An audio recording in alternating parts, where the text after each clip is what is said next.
Battle of the Challenges podcast with Vincent Cloud, and this is going to be the recaps of episode 9, 10, 11, and 12.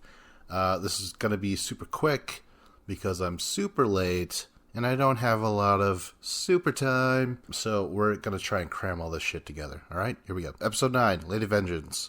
The mission was interrogation, which was trivia. I don't like trivia, never really did. I mean, yeah, for the most part, I don't. And there's reasons for that. We'll get into that in like a few seconds here. Darrell and Amber B win. They win $5,000 each in Whoppers for life.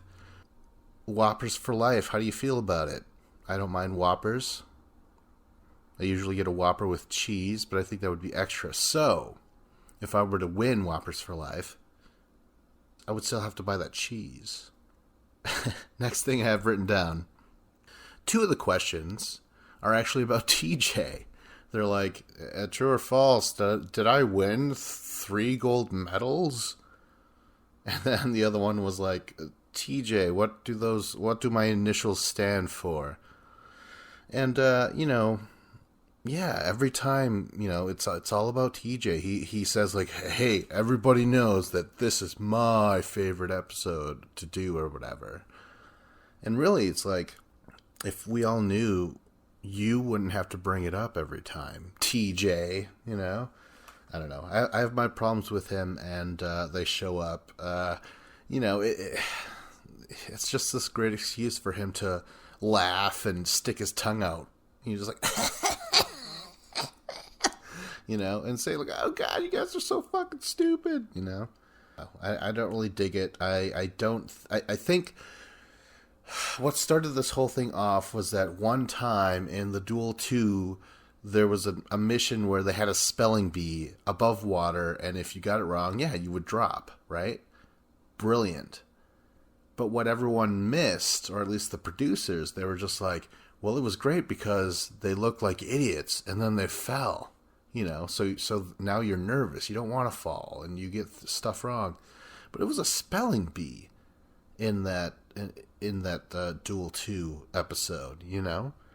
That's not the same thing. And if you're going to do trivia, you should all have to answer the same thing. That's my opinion, anyways. Because some people get like pop culture things, and then some people get like geography and stuff like that. It's all different, and yeah, I don't know. Never really been a big fan of this.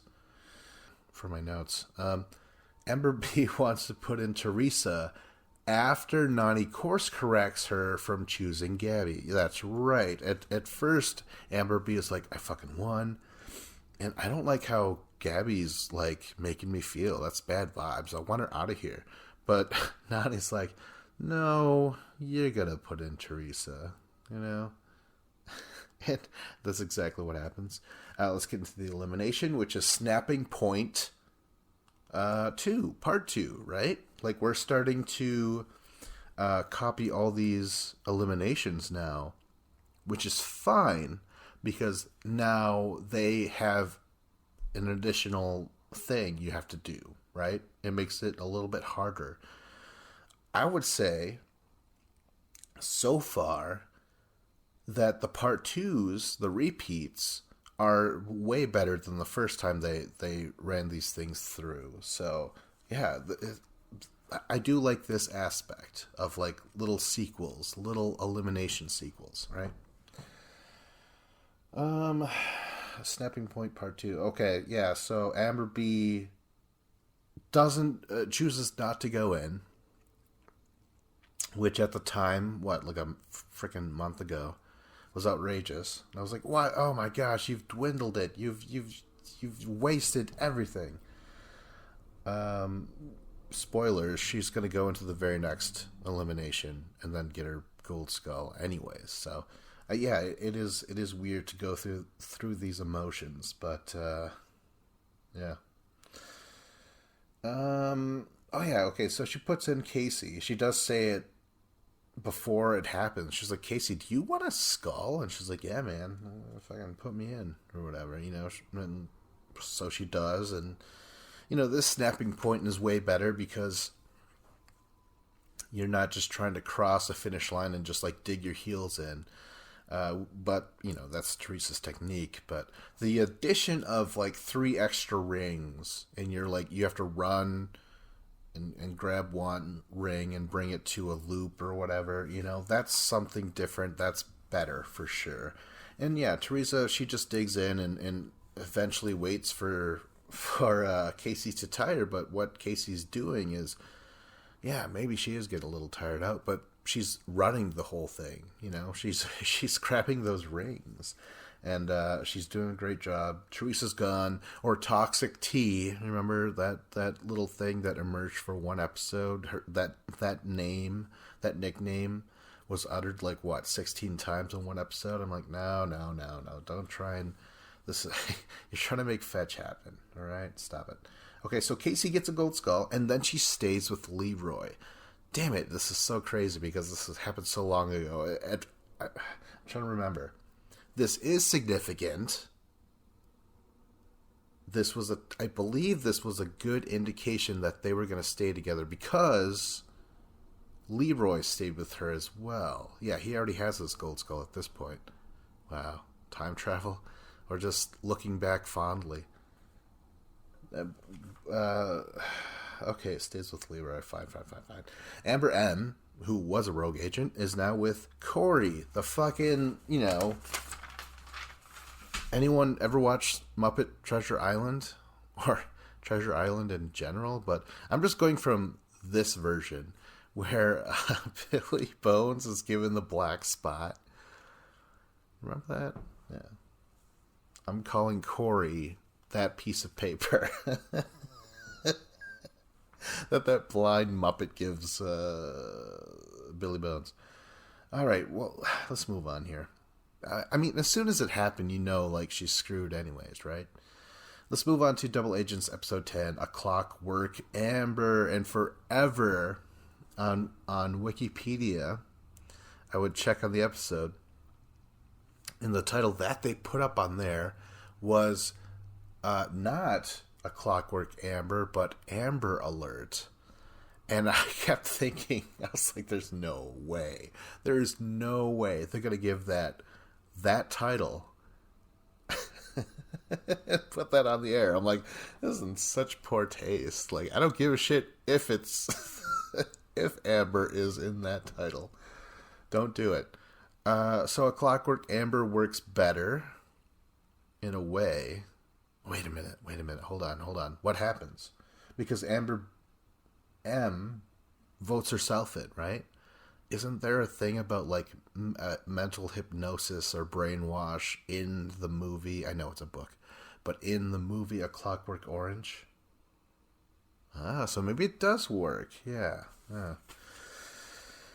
Okay, let's talk about the mission, which was Black Sand Ops, where you had to like dig through the dirt, and it was just random, You were hoping to find your puzzle pieces, but if you came across someone else's, you could just like dig it back, cover it back up, or you could help. There's a lot more, working, giant alliances can thrive on these things. So when Devin and Gabby win, that's better for them. It was against the odds for them. I know that CT and Big T called to have their puzzle looked at first. They were like, check, but it was wrong. So yeah, this was a cool win from what I remember. Next I have written down Deliberation. Corey and Amber M volunteer. Oh yeah, that's right. Corey, he volunteers to go in, but we never really know if it's guy or girl. That cloud hangs over everything. It's so freaking annoying. It really is. It's probably the worst part of this season, and it does have a few problems, but for the most part, I think I like the show. Moving on to okay, no, we were talking about Deliberation. So they volunteer. Okay, whatever. We'll talk about that in a little bit. But Lolo. Lola wants to go in. She's like begging and sobbing to go in. She's like, man, nah, I'm just terrible for, like, it's so hard to watch. It really is. She's just weeping. And she's talking about, like, because her, she's like, I don't know if I could be with this man anymore and stuff. And it's just, it's so uncomfortable. I try and, I feel so bad for Nam, because if we're jumping, this is how long ago now, and we've seen what happens. Nam has, like, one of the worst experiences of almost any challenger, because he's with this partner who, she was more pursuant of him, and he was just kind of like, oh well, I'm not really sure, and she's just like, hey, Nam, I'm out of the pool and I look like this. What do you say? And she was always just like, oh, you have to reach this sort of standard, not only in terms of sports, but like a man that I want, even though she's 38, doesn't behave it at all. She has like huge tantrums because she doesn't, I don't think she really does the social thing. She's training all the time, an Olympic athlete. So I don't know. And then outside of that, the injury and stuff with Nam. But yeah, I hope he comes back. I'm totally jumping around, but I hope he comes back. On to the elimination. Producers decide to put Tiny Amber M in Hall Brawl 2. Okay, so right away, producers know who is going in, and yet they do that. That's totally fucked up. And also, why cast tiny girls at all? Now you think about it, like there's Big T. Nobody really wants her. We had Casey back in the day. Jasmine. Just name off all these tiny little ladies. Why cast them at all when... Why put her in a hall brawl if you want to get rid of her? Why don't you give her the one where where you have to, like, you're on the rope and you have to swing and grab a hook and and solve a puzzle, that thing. Why not have her do that? I mean, this was so mean. I thought right away. I was like, "Fuck you! What is up with this?" And I was really mad at the producers.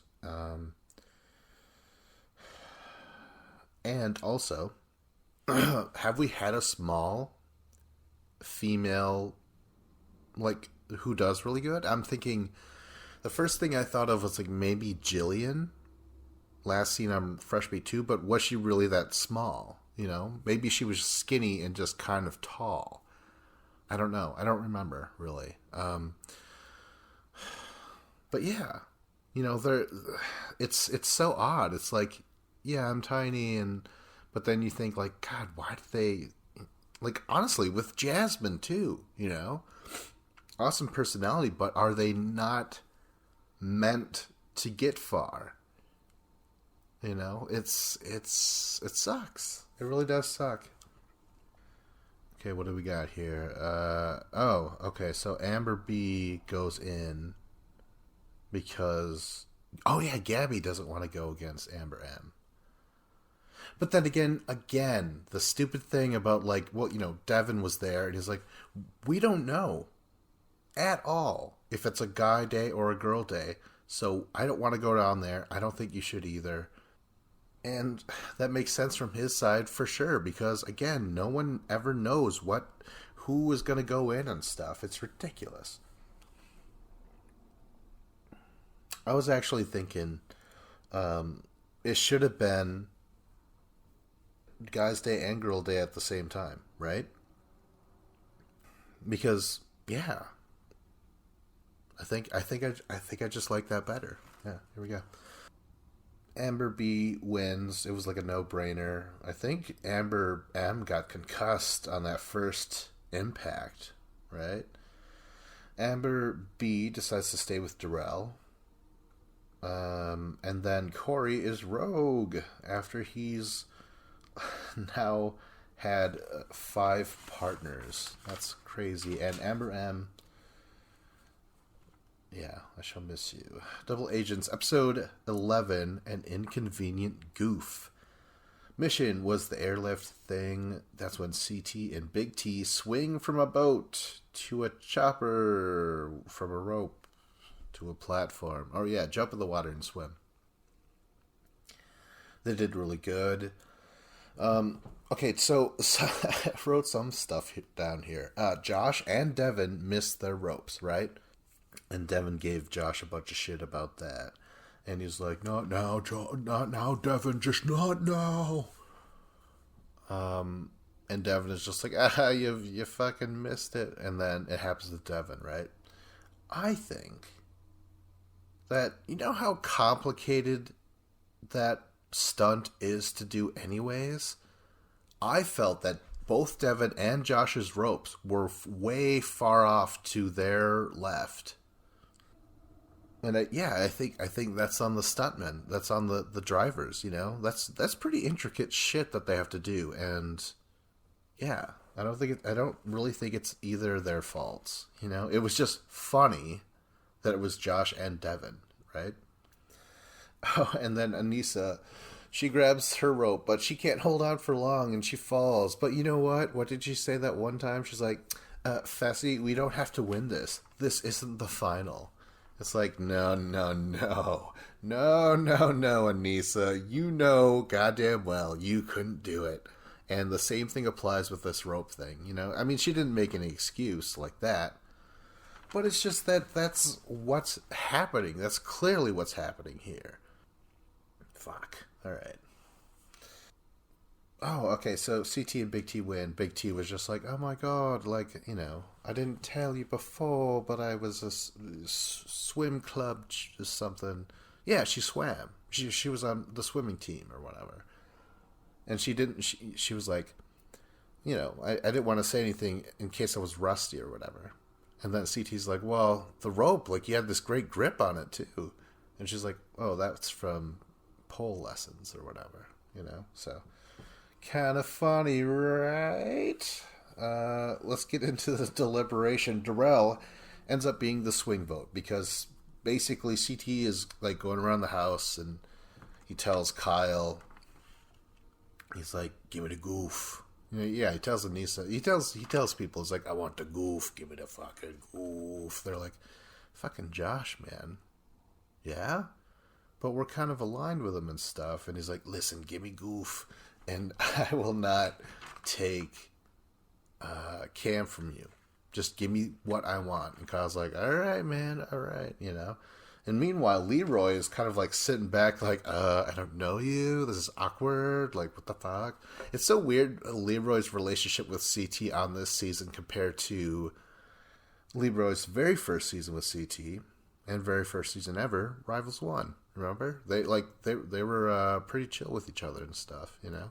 But yeah, this is all totally different this time, you know? Oh, okay, so I don't have this written down, but I have been meaning to mention it, that, hey, Cam, Leroy, hey, everyone else who's ever played the game, and hey, other people who have watched this show before, aren't couples notoriously target number one? Isn't that the thing? Like, that's another thing. If you're not a rookie, yeah, you have a target on you. You know, you're definitely in talks for first eliminated, but also it's been couples. It's always been sort of a death wish. You would have, like, think of Jillian and Frank in Gauntlet 3, you know? There's plenty of other, Alton and, I don't remember his girlfriend's name anymore. It's all gone. But from the Gauntlet 1, right? It's just that typically they want to get rid of couples because they're always like, obvious alliance. Yes, absolutely. And why isn't that applying now? or it didn't this season. And this is what happens right here. Leroy and Cam. It's like if you ignore if you ignore some standards of the game, I mean, this is like if you're like, hey, we don't have to worry about that anymore. It's gone. Like, how's it gone? Well, vaccinations. All right. Well, it's all gone. We don't have to vaccinate for it anymore. And then it goes back. No. This is like ignoring what you typically should do about something, and that is get rid of the couples. Even though I've felt really bad for couples, I've always known that, it's a bad idea to be a goddamn couple in this show. Cara Maria and Polly, for fuck's sake. But this is a totally different season. They're getting there where they need to be. Where else? Oh yeah, that's right. I did not write this on anything. Yeah, I was just going off here. Oh my gosh. Okay, so Darrell is the swing vote, right? It's either the Goof, Josh, or everyone in Josh's alliance, Big Brother, basically, want to put in Devin instead and have CT and Devin go against each other because they work together for the most part, right? But Darrell does side with Big Brother, right? Devin gets compromised, and it wasn't on this episode, but it was brought up by someone online, right? Or maybe it was an interview that even Darrell took, but either way, it was remembering back to when Teresa was like, well, CT told me that Darrell should go in or something like that. And CT's like, you're delusional. Shut the fuck up. No one trusts you, And Darrell must have been like, wow. Oh, because it was true, right? CT is the one that brought it up to Teresa in the first place. And that was how it spread, and connected her with the idea of possibly putting in Darrell. Anyways. So yeah, I was sort of thinking, I was agreeing with CT at first, where he's like, why would Darrell not vote with me? Because we've known each other for years, right? But they never had a talk, that he should have went up there and said, Darrell, why don't we work together? But Darrell is sort of doing what he's always done, and which is like hanging back, and making the right, proper fucking political moves. That, like, Darrell is one of the great political masterminds, just because he knows how to play a steady, he runs a steady ship. I don't know, like, it's crazy. But yeah, CT did call out for Darrell. He's like, hey, that's dangerous. Darrell's a 4-time champion, for fuck's sake, like, there's only one of those guys, Lolo quits. Oh my gosh. Okay, so she quits. She's like, I'm done. The people that I thought would put me in, they wouldn't put me in or whatever. And what's the point? And me and Nam are terrible for each other and stuff. And I have a bit of arrested development, you might say. And yeah, she's just getting mad. She leaves, right?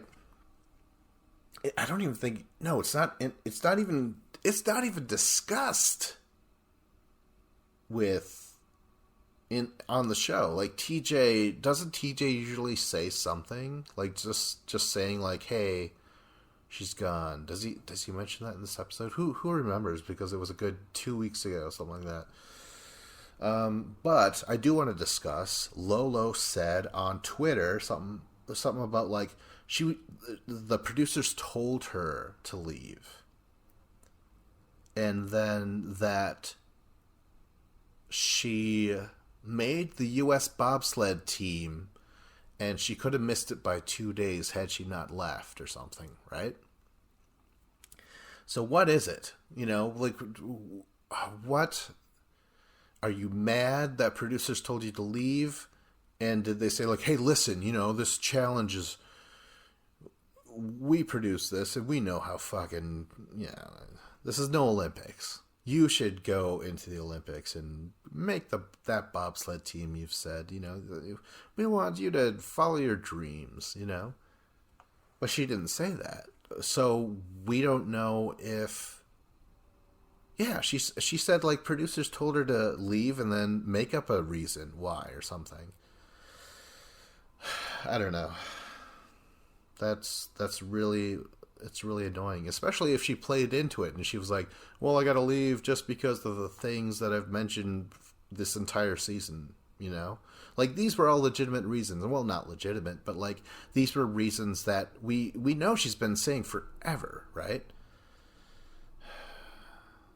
Also, I might be wrong about this, but I think Lolo did almost all of... No, I think she did all of her confessionals in one take. You ever notice that? That sometimes you could watch an entire season and a guy will be there for like 12 episodes and they're talking about what's going on and they're perfect and shit like that, but they're always wearing the same shirt. Like not Nam. Like, fuck. Oh my god, what's his name now? By saying Nam made me forget his name. The guy from Freshmate 2, he had a name and he gave a confession, but he did it in one take, basically, or in one day. I don't know. But that's always interesting to me when that happens, and I feel like Lolo did hers in one take, and so that also kind of throws in some, like, mystery into it. Like, why can't we just know? Why do things have to be such a goddamn TV show instead of a sport? And that's what annoys me. And that's what Lolo hated about... Well, that's what people said. They were like, hey, this isn't the Olympics. This is a goddamn television show. Okay, moving on. But, she left, right? Okay, so Nam is rogue, along with Corey. Security breach when we get to the elimination. Oh my gosh, we're getting to it. We're going to be summed up soon. We're gonna get there. Double Agents, episode 12. Tinker Tailor Bunny Spy. Elimination. Okay, so we have Dead Ringer 2, right? And the security breach is just a double elimination. I was thinking, like, oh shit, okay, cool. Throw the women in there as well. Let them all get a thing. This is what I was envisioning, where I'm like, oh yeah, okay, so CT goes in, but then that also means Big T has to go in against Josh's teammate Nani, right? So that's what I was thinking. I was like, okay, so... Because right away, I kept saying CT needs to leave Big T. I've said this for a long time, and this is basically the entire concept of this particular episode, right? Because it's to be continued again, it's really annoying. It just kind of focuses on the outcomes of these two eliminations, but mostly just in the way that CT broke it off, right? Like, that was the big thing. So let's get into it. Okay, so Dead Ringer 2. Darrell defeats Devin. Devin called out Darrell. I think that's awesome. Like, I some people are, when a new guy calls out a legend or whatever, there was like, you fucking idiot. Like, why wouldn't you pick someone to live and survive another day, right? Like when JP challenged CT in, whatchamacallit? War of the Worlds 1, I think. That sort of stuff. I don't know. Like, I don't mind that. I really don't.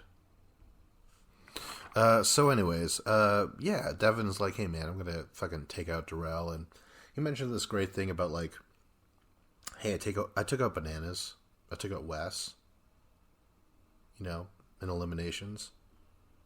Let me take out CT, this was before the twist or whatever. And then he also said, like, he calls out Darrell. So yeah, like, you want to go against champions. That's something that is very risky, but, like, the reward, it's pretty sweet, right? No? I don't know. I think some people will just never agree. They're like, no, man, fucking avoid elimination at all costs, dude, Okay, so Darrell does defeat Devin at the puzzle. Devin kind of just doesn't get much going for it, from what I remember. And it's awesome to see Darrell finish this puzzle and get his gold skull like right away. I was like, wow, like this final has become very exciting all of a sudden, because I like Cam being in the final for sure. Casey kind of, but I don't know. I never watched Total Madness final to see. Really, that's a very stubborn thing for me to do, but I really haven't watched it. But as soon as Darrell won that gold skull, this is exciting as shit. And then I was like, you know what we need now? We need CT to defeat the Goof, and we need Darrell and CT to go against each other in a final. This has happened before in Inferno 1, and Darrell won. It happened again in the Inferno 2, where, Darrell won. But they haven't played in a long time together. And they haven't been in a final together in a while. And that is really just, that's King Kong versus Godzilla sort of shit. Or what's the actual title? It's like Godzilla versus Kong. But I'm like, what? That was King Kong, man. I like King Kong better than just Kong. I don't know. That's me. That's me, Mr. Out of Touch Gary. Yeah, that's what they call me. Out of Touch Gary. Even though my name's Vince. Okay, so Darrell gets the gold skull and sticks with Amber B still. Okay, so I guess, why not just mention it now? So there's no way that I don't think you're going to have your one and only partner throughout the final the entire time, right? Because what about the team that only one person has a gold skull? That means that partner without a gold skull is not going to get into the final, And every single final we've seen lately is having to work with everybody, like every guy has to work with every girl at one point, so the final's probably going to be in 5 parts or 6, and then it's like a free-for-all in the 6th part, usually.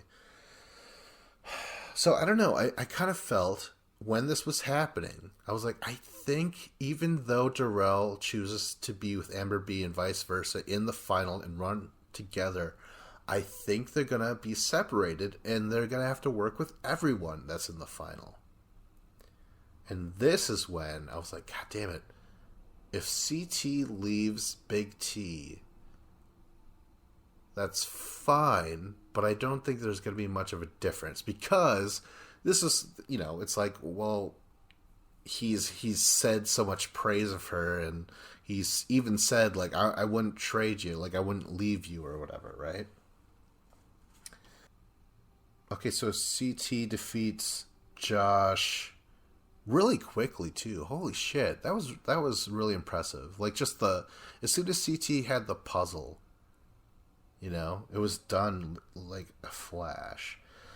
And okay, so after that, right? This is the part where they're like, okay, so CT, you can choose to whatever, and then CT immediately is like, Cam. Give me Cam. It's always been Cam. Fuck you, Kyle. There has not been a day that has gone by, Cam, that I haven't regretted not picking you, and I've wanted you back ever since, and shit like that, right? It's this huge performance, and I love it, right? Like, I do. Even Leroy's like, calm down, man. Like, she's still my girlfriend, and, and Kyle's pissed. And CT is just so happy and like hyper. Remember when he jogs up onto the camera to to say that he's got a gold skull? Like this is basically what's happening where I'm like, okay, there's been some people that could watch the show and be like, CT has been kind of boring. He's been kind of like sitting back and just resting on his laurels, or just like intimidating people. He even said this himself, so that they don't put him in. And when they even mention his name about eliminations, then he goes off and shit like that. Like, that's when you see CT come alive. This is now the complete opposite, where he's gone in, he's wanted to go in, he's felt, clearly missing Cam the whole time, full of regret. But I feel like all that other stuff was pretty genuine with Big T. But again, CT is he's a very special find, I believe. I've always felt that way about particular challengers, where it's like, if this person was in like the WWE, I'd be like, that guy's cool. Or if he was a UFC fighter, I just think that their personality, it's very different in their athleticism and what have you. There are people that's been some really good finds on these challenge casts, right? So Kyle goes back to Nani, which is funny because that's, Nani left, or Kyle left Nani for Cam, stole Cam from Josh, right? So it is funny that Kyle picks Nani because, he's got Gabby and Big T to choose from, but he has to crawl back to Nani. It is kind of funny. Okay, Corey picks Gabby, and yeah, she's now cursed, right? Like, for sure. His sixth partner. And then Nam ends up getting Big T. Oh, I just have written after this, because all of this is just like, Big T and CT drama, right? I just have to say this. I don't feel that bad for Big T. I just remember earlier in this season where how she treated her original partner, Jacob, right? I believe it was Jacob. But anyways, when she was with Jacob, or was it Jonathan? What was the name, right? James. The whole point is that she messed up his name, and I believe she messed up his name on purpose. That is some fucking Mean Girls bullshit, where they're like, if you say something to them and they're like, what? And they make you repeat yourself. If that happens anytime, you're just kind of thrown off, and you're like, oh, I have to say exactly what I've just said, and that, it's a power move, right? It's annoying, but it's that sort of thing. And I don't believe that is the first time that Big T ever mispronounced someone's name just to be a mean girl, right? And remember, he was just like, I don't believe, this is good that you're talking to someone else, and it's not just between you and me, and like we don't have good communication. I don't think there's trust and shit like that. And she's like, oh my God, but there is. But really, there wasn't. Like, she wanted him to go into elimination and lose. Like, remember when she was cheering? She was cheering for Kyle when he defeated her partner, So, and that was the exact episode, because leading up to this, I was just like, oh my gosh, I think I like Big T. And then when that happened, I was like, I don't know, this is bad. Like, you, in this relationship with him, like, you were hoping that he did feel terrible, and he did feel like he had no one to trust and stuff like that. And yet she was saying, like, oh my God, you're paranoid and shit like that. But no, she would say in a confessional, she's like, I'm actually plotting against him. Oh my God. So yeah, I don't know, this whole thing, I didn't feel that bad about it, really. Yeah. Am I siding with the wrong person, or am I not? I don't know. I don't think so, though. Okay, so eventually I think CT tries to make it better. He sets up a fire, and he's like, hey, she's like, I can't believe you made me feel that way. And I'm like, fucking, just like, what did she say? Something about like heartbreaking, like, you broke my heart. Or no, CT's like, no, I know I didn't break your heart. I didn't want your spirit to be broken or something like that. And that's what she said, or that's how she feels. But yeah, it is very just like, oh my God, without you, like, like I did all this for you. Like, no, I mean, you should have done it for yourself. There were some moments. But I don't know. Right away, like I said, I didn't feel too bad for her. When she's like sticking out her bottom lip, like and pouting, like he treated me wrong and stuff, and everyone else is like, "Yeah, you treated her wrong, you piece of shit." Eventually, I did feel that way, but then as soon as they turn and like immediately, remember when Big T was like whispering to Gabby, like, "I'm gonna vote him in every time now," like, whatever. So that was then. Like she's already crossed that threshold of like, oh, I'm betrayed, and this is how I feel about it. Like, no, she's already she's just like, well, okay, well, fuck you then, right here and now. So this whole like little building a little fire thing doesn't work. He does say you're not ready for a final and stuff like that. Okay, what else? Oh my gosh, this is terrible. So Nam is medically unfit. He DQs. Right when they get to that mission, that night mission, he has to leave, and that sucks. That really does suck. Big T is now rogue agent, and now it's the night mission. Survive the night. We don't know what happens. They're all in cages. They're all handcuffed together, and then, seizure warning. All these lights start to flicker and stuff like that. And that's to be continued. I hate those things. But I am just really glad to have just gone through all those episodes as quickly as possible.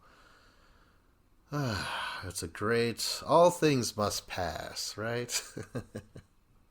And now hopefully we can start recapping the episodes at a decent clip, right? So, like, subscribe, comment. This is Battle of the Challenges podcast with Vincent Cloud.